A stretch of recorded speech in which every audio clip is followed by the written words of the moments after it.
Hello learners, as we have studying far from mending crowds themes, so on that series I am adding one more theme, that is class, status and mobility. So today we will discuss about class and mobility in far from the mending crowd. Unfortunately that we may think that the far from mending crowd is talks about like a little bit Bachiba story, or a little bit it's like feminist reading, but no, just because that story setting is in Victorian time period, so it must be t- talk about that like a class, that money or other thing that they have to discuss. So that in this particularly in this theme we will look on that side, that how the class, the status and mobility are represented in Far from the Mending Crowd, and it is the core heart of this novel. Before we have discussed this class and status in this our mind, that was the mindset that must be that the story's leading center is Bathsheba, but unfortunately that Bathsheba is it not in center, but the truly center is the class, a status, a mobility. These are the leading part, and these are in center that there talks about this novel.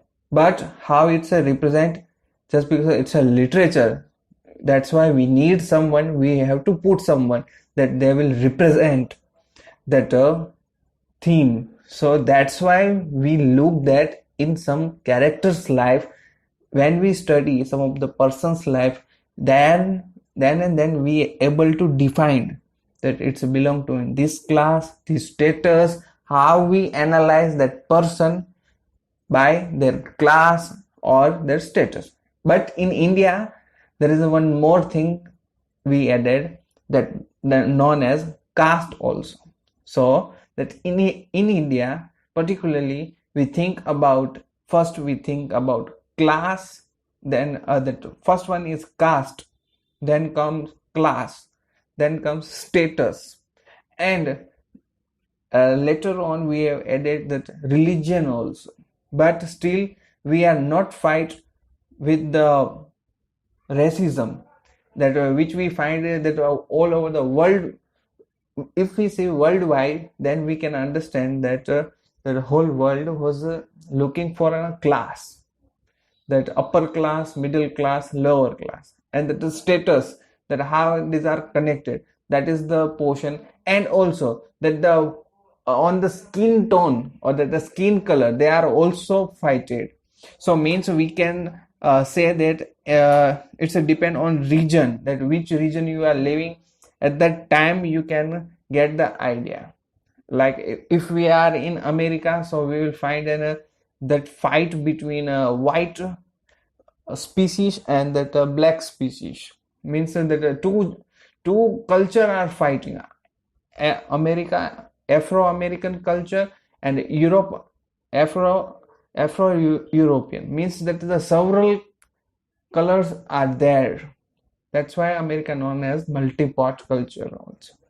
So now let's forget that it's a brief intro about a class and status, that how we are defining them. So now let's move ahead in our story, that Far from Mending Crowd, that how it's a look like.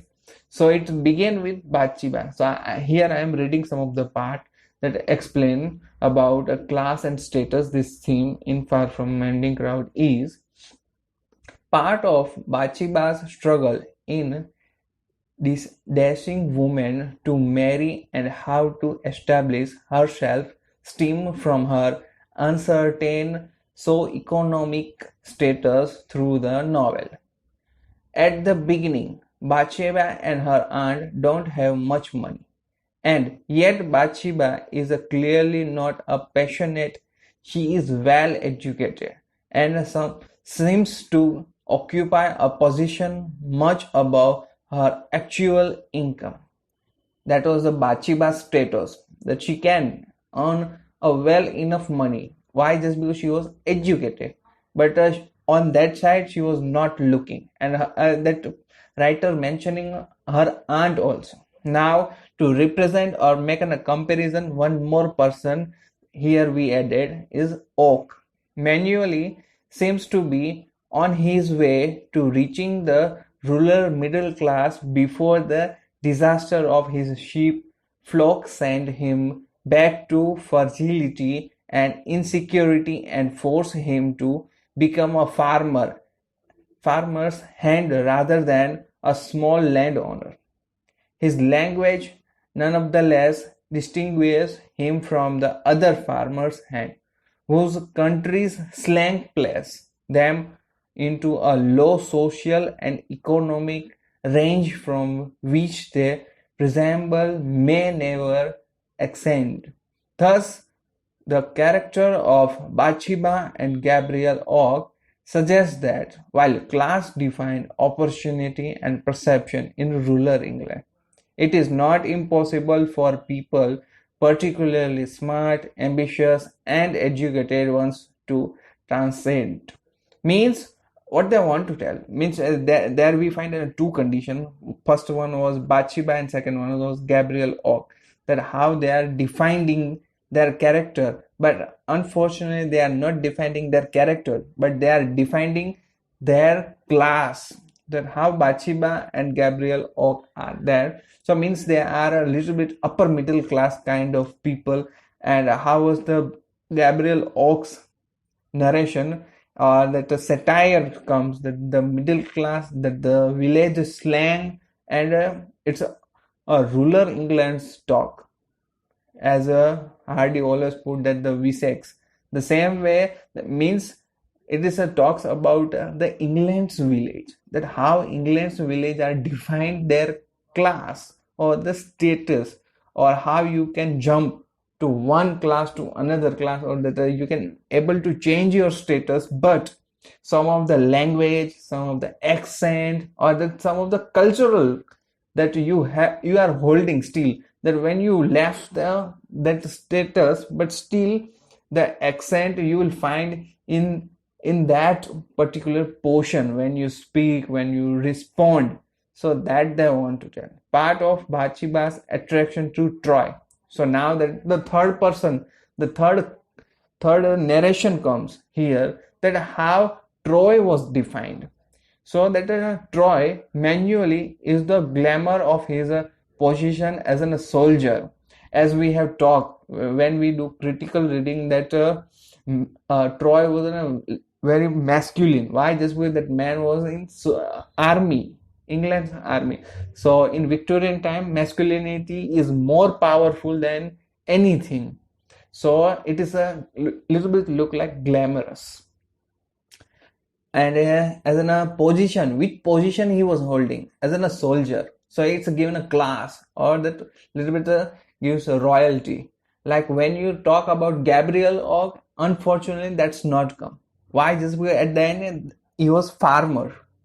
But when you talk about a Sergeant Troy, it's become a royalty. Why? Just because that man was holding some kind of power, position. That's why. So that make a differentiate between a class and that status.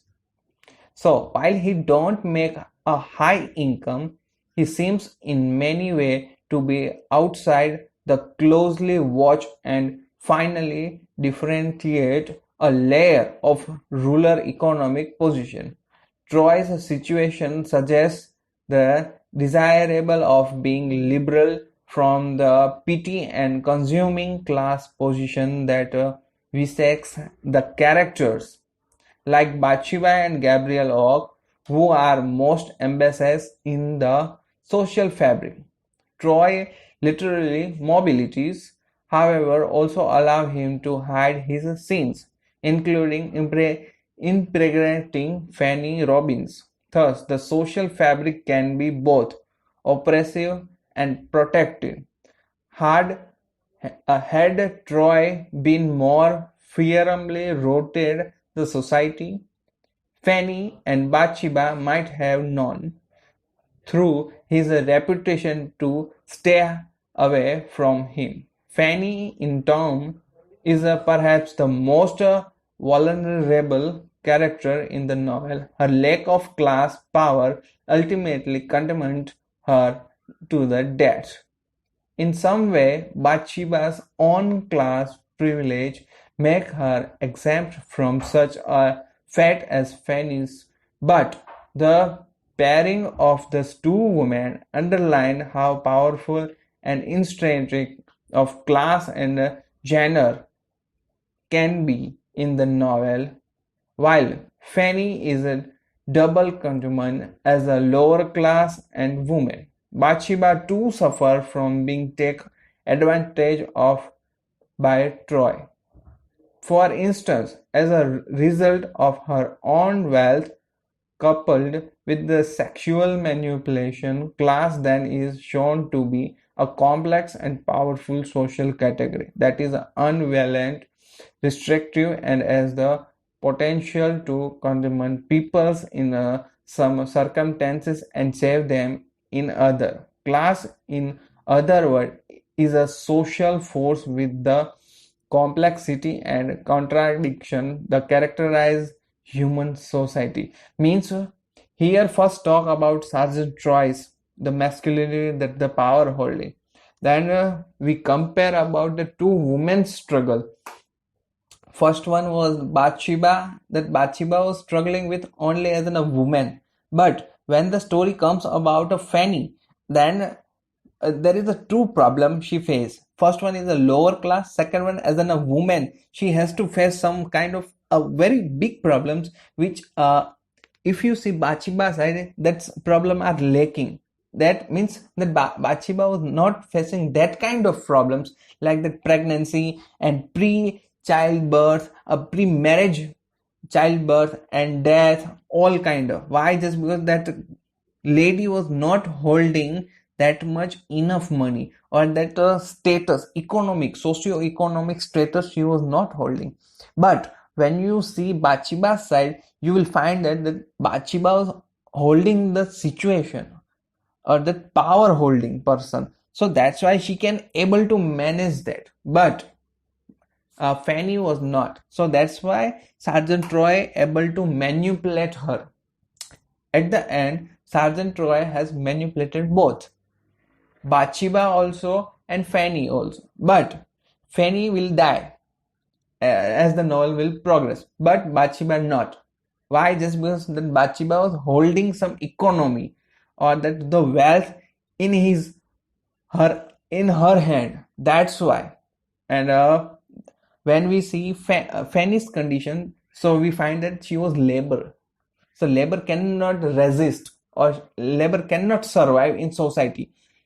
They have to obey the rules and regulation which is made by some other class. Means it's an imposement by some other people that like in England, means that powerful people will give a suggestion that how lower class people has to live and they have to obey that rule and regulation. So that is the little bit unhealthiest thing which are ongoing on Victorian time that has to face. Like first one is class, second one the gender discrimination. We find that. So here the second thing talk about was gender discrimination also. The negotiation of power and privilege is at the center of Far From the Mending Crowd. Yes, the main thing is about power. At the end, money gives the power. We have seen Bathsheba's first meeting with the Gabriel Oak. At that time she was poor. But second time when they meet, Gabriel Oak become poor. At that moment, Bathsheba become rich. So circumstances are changing. How they are changing? By money. So means that money is the center of this universe. That if you are holding something, money, then you can change anything. So the leading part, the Far From Mending Crowd, is talks about power. So let's move ahead. A character suggests a social landscape marked by a class division that are deep and defined, but nevertheless malleable However, Hardy's characterization of the central character compiles the novel's apparent optimism about class transactions. When it comes published, Far From Mending Crowd was criticized for its portrayal of rural people as being above their actual class, and this rings somewhat true in light of the fact that Gabriel and Bathsheba seems to have discovered and the characteristics that would not typically be available to the rural people, rural poor. There is a sense then that Hardy believe in the class transcends for others character who seems to be naturally fit more with the middle class than the poor class in which they were born. Convincingly, the class mobility seems unavailable to those characters, like the frame hands whose characteristics seems to make them stereotypically poor. Like Untitled, then Hardy gives readers the sense that class defines are not arbitrary culturally category that shape are limited those who are born into them, but rather category that reflect a natural distinction between people's individual nature. The way Hardy writes about them, it seems that Gabriel and Bathsheba are able to enjoy social mobility, not because they are defining an arbitrary category, but because they are shown to natural along to a category other than to the one into which they were born.